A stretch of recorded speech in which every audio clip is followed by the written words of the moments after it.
Everyone, welcome back to my channel. আজকে আমি আপনাদের জন্য নিয়ে এসেছি স্ট্যান্ডিং টেডি বিয়ার।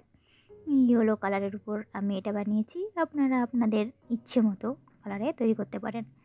আর এটা আমি লং ফারে বানিয়েছি। দেখতে খুব কিউট লাগছে। যদি আপনাদেরও ভালো লাগে তাহলে অবশ্যই কমেন্ট করে বলবেন এবং লাইক করবেন। এছাড়াও আপনাদের যদি আরও কিছু বানানোর শেখার থাকে তাহলে আমাকে অবশ্যই বলবেন, আমি সেটা বানানোর চেষ্টা করব। একেবারে স্টেপ বাই স্টেপ আপনাদেরকে দেখাবো কিভাবে এই পুতুলটা আমি বানিয়েছি, যাতে করে আপনারাও বাড়িতে বসে খুব সহজে স্টেপ বাই স্টেপ টেডিটা তৈরি করতে পারেন। এই টেডিটি বানানোর জন্য যে প্যাটার্ন লেগেছে আপনারা দেখতেই পাচ্ছেন, এটা হচ্ছে প্যাটার্ন। তো এটা একেবারেই ফ্রি, আমার ডেসক্রিপশন বক্সে দেওয়া থাকবে, সেখান থেকে নিয়ে আপনারা পিডিএফ বার করে নিয়ে তারপর আমার ভিডিও দেখে টেডিটি বানাতে পারবেন। এবার দেখে নিন আমি এই টেডিটি কিভাবে বানিয়ে ফেলেছি। টেডি তৈরির জন্য কি লাগছে, একটা লং ফার ইয়েলো কালারের ফেব্রিক, ইয়েলো কালারের। আপনারা চাইলে আপনাদের ইচ্ছেমতো কালার ইউজ করতে পারেন। কাঁচি, পেন, পেন্সিলও থাকলে হবে। সুই সুতো সেলাই করার জন্য, তুলো ফিল করার জন্য এবং চোখ, এই ধরনের চোখ কিনে পাওয়া যায়। প্যাটার্ন আমি ইয়ার জয়েন করা দেখে নেব। 4টা পিস কেটে নিতে হবে, 2টো লং ফার আর 2টো ফেব্রিকে। তারপর লং ফারটাকে সামনে রেখে তার উপর এই ফেব্রিকটাকে এইভাবে রেখে দিয়ে রাউন্ড শেপটাকে সেলাই করে নিতে হবে। সেমভাবে এটাকেও রেখে রাউন্ড শেপটা সেলাই করে নিতে হবে। এবার হ্যান্ড, এটা ব্যাক হ্যান্ড 2 পিস, এটা ফ্রন্ট হ্যান্ড 2 পিস, সব দুটো করে পিস কাটতে হবে এবং দুটোই লং ফারে কাটতে হবে। এখানে ফেব্রিকের দরকার নেই। এবার দুটোকে সামনাসামনি রাখতে হবে। এইভাবে ব্যাক হ্যান্ডের উপর ফ্রন্ট হ্যান্ডটাকে রেখে দিয়ে ঠিকঠাক করে রেখে, যাতে সেলাই করতে সুবিধে হয়, এইভাবে এই ধার বরাবর চারিদিকটা সেলাই করে নিতে হবে। উপরের দিকটা যেন ফাঁকা থাকে। সেমভাবে ঠিকঠাক করে রেখে চারিপাশটা সেলাই করে নিতে হবে। হ্যান্ড আর ইয়ার আমার স্টিচ করা হয়ে গেছে। তারপর এগুলোকে সবটাকে সোজা করে নিতে হবে। ঠিক এইভাবে সোজা করে নিতে হবে। তারপর ব্যাক হেড মানে পেছন দিকটা 2টো পিস কাটতে হবে, দুটোই লং ফারে। সামনাসামনি রেখে এই ধার বরাবর স্টিচ করে নিতে হবে। ব্যাক হেড স্টিচ হয়ে গিয়েছে। এবার সাইড ফেস 2টো পিস কাটতে হবে, দুটোই লং ফারে কেটে নিতে হবে। তারপর এই সাইডটা শুধু স্টিচ করতে হবে, এই ধার বরাবর দুটোকে এই ধার বরাবর স্টিচ করে নিতে হবে। তারপর এখানে যে ফাঁকা জায়গাটা আছে সেটাকে এইভাবে ধরে নিয়ে সেলাই করে নিতে হবে। ফ্রন্ট পেজ স্টিচ করে নিয়েছি, দেখতেই পাচ্ছেন। এবার এর উপর ইয়ারটাকে স্টিচ করে নেব পেসের সাথে। যেই দিকটা ফেব্রিক সেই দিকটাকে সামনে রাখতে হবে, আর এইভাবে সামনাসামনি রেখে দুই সাইডে ঠিক যেন সেম জায়গা হয়। তারপর যে দিকটা ফেব্রিক সেই দিকটাকে পেছন দিকে রেখে এইভাবে রেখে সেলাই করে নিতে হবে। ধার বরাবর দুই সাইডটাই সেমভাবে সেলাই করে নিতে হবে। ফেসের সাথে ইয়ারটা স্টিচ হয়ে গেছে। এই ফাঁকা জায়গায় মাউথ স্টিচ করতে হবে। তার আগে এই যে একটা পিস কেটে নিতে হবে এবং এই ফাঁকাগুলো, এই যে ডাঁটগুলো, এগুলোকে এইভাবে ধরে প্রত্যেকটাকে সেলাই করে নিতে হবে। প্রত্যেকটাকে সেলাই করতে হবে। নিচে 2টো উপরে 3টে, সবটাকে এইভাবে সেলাই করে নিতে হবে। আমি করে নিয়েছি প্রত্যেকটাই।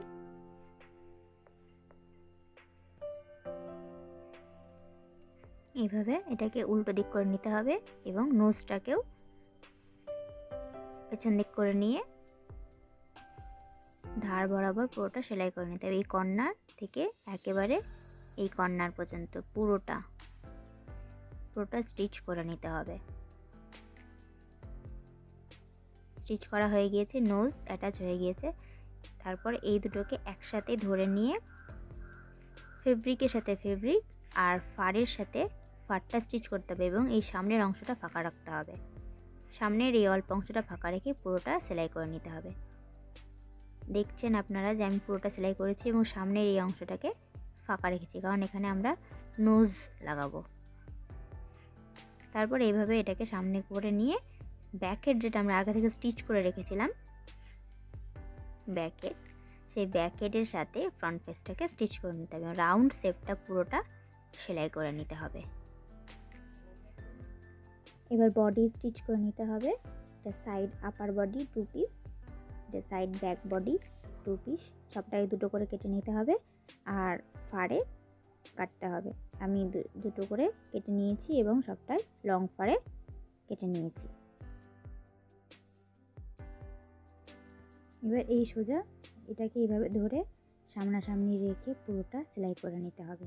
সেমভাবে এটাকেও পুরোটা এইভাবে ধরে দুটো সামনে রেখে সেলাই করে নিতে হবে। সেলাই কমপ্লিট হয়ে গিয়েছে,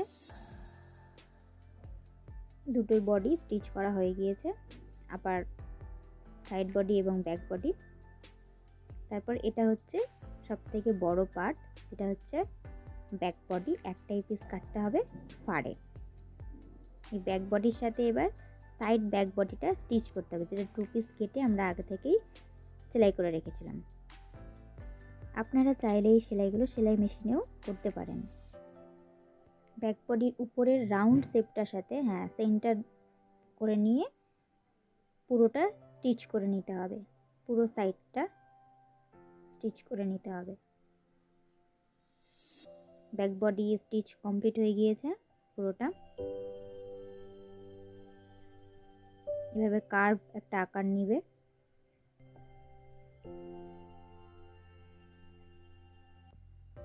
এবার এটা সাইড ফ্রন্ট বডি স্টিচ করতে হবে। এবার আপার বডি 2 পিস আগে থেকে স্টিচ করে রেখেছিলাম, তার সাথে এটা লোয়ার বডি পুরোটা এইভাবে স্টিচ করে নিতে হবে। লোয়ার বডিও 2 পিস কেটে নিতে হবে। আমি একসাথে একটাই কেটে নিয়েছি, আপনারা চাইলে এইভাবেই কাটতে পারেন বা এটাকে দুটো পিস কেটে আবার এটাকে স্টিচ করতে পারেন। তারপর এই যে এই অংশটা সেলাই করে নিতে হবে।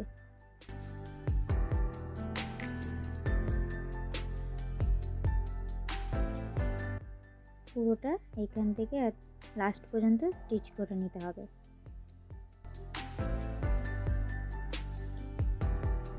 সাইড বডি ফ্রন্ট বডিটাও স্টিচ হয়ে গিয়েছে। তারপরে এই নিচে এইটাও দুটো কাটতে হবে, দুটো পার্ট, যেটা পায়ের অংশ। এই পুরো বোঝাই যাচ্ছে, পুরোটা স্টিচ করতে হবে। আর এই যে ফাঁকা অংশটা এইভাবে ধরে নিয়ে এটাকে সেলাই করে বন্ধ করে দিতে হবে। এই জায়গাটা ভি শেপটা সেলাই করে নিতে হবে। তার উপর উপরের এই অংশটা একসাথে দুদিকটাই সেলাই করে নিতে হবে। প্রতিটা পার্ট স্টিচ করে নেওয়ার পর এবার ব্যাক বডি ফ্রন্ট বডি দুটোকে একসাথে এইভাবে রেখে তারপর সবটাকে স্টিচ করে নিতে হবে। ব্যাক বডির উপর ফ্রন্ট বডিটাকে রেখে স্টিচ করতে হবে, ভি শেপটা স্টিচ করতে হবে এবং সাইডে পুরোটা দুই সাইডেই সেম পুরোটা স্টিচ করে নিতে হবে। চারিদিকে স্টিচ হয়ে গিয়েছে। এবার এটা ফুটপ্যাড, যেটা দুটো পিস ফেব্রিকে কেটে নিতে হবে। তারপরে এই তলায় অংশটা রাউন্ড শেপ করে নিয়ে পুরোটা নিচ পর্যন্ত সেলাই করে নিতে হবে। বডি পুরো কমপ্লিট। এবার হ্যান্ডটা স্টিচ করতে হবে। এইভাবে মাঝ বরাবর ধরে পুরোটাকে ভাঁজ করে নিতে হবে। উপর থেকে নিয়ে নিচ পর্যন্ত দুই সাইডেই একই রকমভাবে স্টিচ করতে হবে। পুরোটাই সেলাইয়ের উপর নির্ভর, সব দিক সেলাই করে পুতুলটা তৈরি করতে হবে। বডির সাথে হাতটাও লাগানো হয়ে গিয়েছে। এবার হেডের যে এই মাউথের যে ফাঁকা অংশ, সেখানটায় আমরা নোজ লাগাবো। আমি রেড কালারের ফেব্রিক ইউজ করেছি, আপনারা চাইলে ব্ল্যাক কালারও ইউজ করতে পারেন। এবার এই হেডের সাথে বডি স্টিচ করতে হবে। সামনের অংশটা স্টিচ করে নিতে হবে এবং পেছনের এই অংশটা এটা আমি ফাঁকা রাখবো, তার কারণ সেখান থেকে তুলো পরাবো। এই পেছনের অংশটা আমি ফাঁকা রেখেছি, এটা দিয়ে তুলো দিয়ে ফিল করব। তুলো পরানো হয়ে গিয়েছে, নোজ লাগানো কমপ্লিট। এবার এই পেছন দিকটা সেলাই করে নিয়ে পুরোটা বন্ধ করে দিতে হবে। Teddy complete. এবার এই চোখটাকে আঠার সাহায্যে লাগিয়ে দিয়েছি। আমার টেডি পুরো কমপ্লিট। আরও টেডিস এবং টয়স ফ্রিতে শিখতে চাইলে অবশ্যই আমার চ্যানেলটিকে সাবস্ক্রাইব করে রাখবেন। আজ এতটাই, আবার নেক্সট কোনো টয়েস নিয়ে আসবো। আজকের এই ভিডিওটি কেমন লাগলো তা অবশ্যই কমেন্ট বক্সে কমেন্ট করে জানাবেন। আর সবাই ভালো থাকবেন।